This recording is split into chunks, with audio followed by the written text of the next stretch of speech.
मु जगन्नाथ पड़ा समाजसेवी जलेश्वर। आज खबर पर आम आसीलु Jaleswar municipality 5 number ward Patharpura मालगुदाम साइड। आप देखिपे यही परिवारटी 5 वर्ष पुणी झीटी भिक मागी निज मार पेट पोषुची, जहाँकि अत्यंत दुख एवं दयनीय घटना।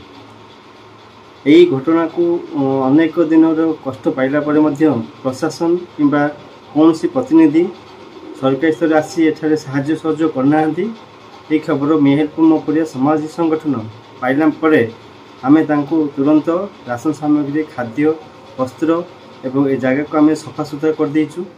तो आगामी दिन में किपरि ए परिवार को सरकारी सहायता प्राप्त होबो एवं किपरि ए परिवार भल से जीवन कटैबो से सरकार को तरफ गुहारी जनाऊँगी। ए परिवार राशन कार्ड नहीं, भत्ता नहीं किंबा स्वास्थ्य कार्ड नहीं, अंगनवाड़ी पिलाटी जमा पाठ भी पढ़ी ना देखी ना। तेणु प्रशासन ए विषय यथाशीघ्र या त्वरान्वित करी आगामी किपरि परिवार सहायता पाई परियो।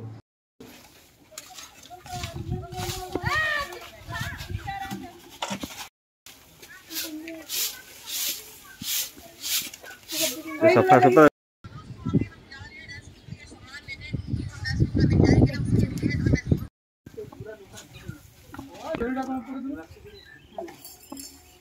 किछि कहियोनी लोभ टिके भी नहीं जानछ तो भाई।